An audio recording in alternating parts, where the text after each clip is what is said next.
সকাল সকাল উঠেই সুজি বানাতে শুরু করেছি। আগের দিনের একটু দুধ ছিল, তো আমাদের বাসায় যেহেতু রেগুলার দুধ নেওয়া হয়, আগের রাতে কিছুটা দুধ বেঁচে গিয়েছিল। সেই দুধটুকু দিয়েই সকালবেলা সুজি বানাচ্ছি, যেন রুটি দিয়ে খাওয়া হয়। তাহলে আর অন্যান্য তরকারি রান্না করার বা ভাজি টাজি করার কোনো চিন্তাই থাকলো না। এই তো সুজিটা হয়ে গিয়েছে, এখন রুটি ভেজে নেওয়ার পালা। এই তো রুটি ভেজে নিচ্ছি। এই রুটিটাও কিরকম ফুলে গিয়েছে। রুটি ফুললে কেন জানি না আমার খুবই ভালো লাগে। আর এখানে এই যে ডিম সেদ্ধ করে নিচ্ছিলাম, একটা করে ডিম সেদ্ধ খাবো। আর এগুলো হচ্ছে দুপুরে রান্না করা হয়েছে, আমি রান্না করিনি, রান্না করেছে মামুনি। এটা ছিল চিচিঙ্গা দিয়ে ডিম দিয়ে একটা হচ্ছে ভাজি, আর রান্না করেছিল সবজি। এখানে এই তো সবজিটা হচ্ছে। আমি মাঝপথে গিয়ে একটু জাস্ট ভিডিও ক্লিপ নিয়ে এসেছি। এই তো সবজিটা প্রায় হয়ে এসেছে। ডাল দিয়েছিল সবজিতে, অনেক মজা হয়েছিল। তো আমি প্লেটে নিয়ে ঠান্ডা করতে দিয়েছি কিছুটা।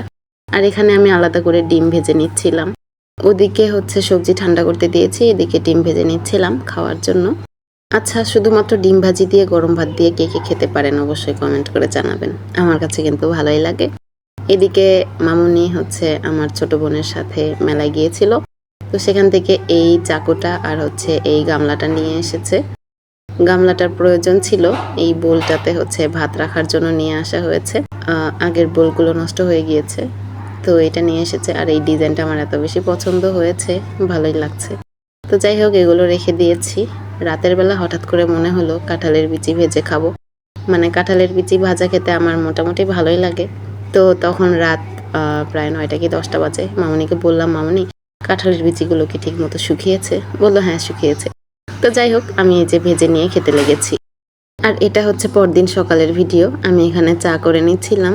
চা খাবো মুড়ি দিয়ে বা রুটি দিয়ে বা বিস্কিট দিয়ে, যেটা দিয়েই হোক। তো এই তো এখানে চা বানিয়ে নিচ্ছিলাম, আর চা বানিয়েছি, তারপর খেতে বসেছি। অর্ধেক চা খাওয়ার পরে মনে পড়লো হায় হায় একটু ভিডিও ক্লিপ নিলাম না। আর তারপরেই এখানে হচ্ছে ভিডিও ক্লিপ নিচ্ছিলাম। তো মুড়ি দিয়ে চা খেয়েছিলাম। আমার কাছে চা মুড়ি খেতে ভালোই লাগে।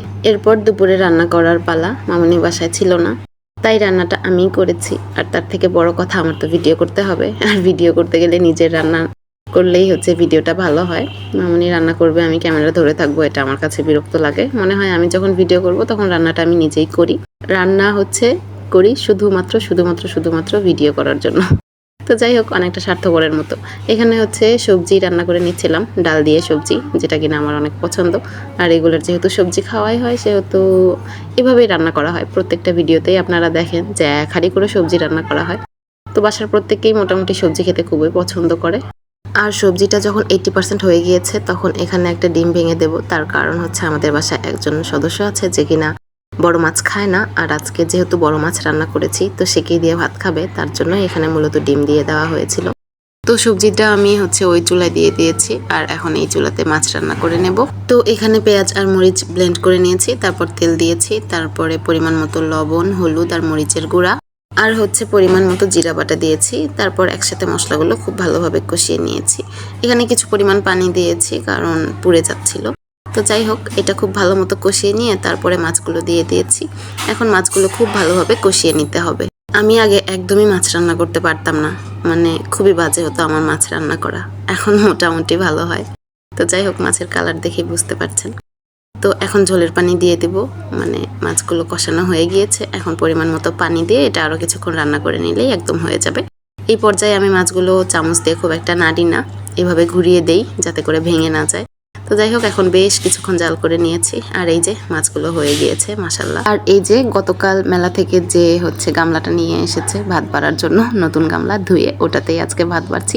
নতুন জিনিস ব্যবহার করতে খুবই ভালো লাগে আমার, কারণ আমি খুবই শৌখিন একটা মানুষ।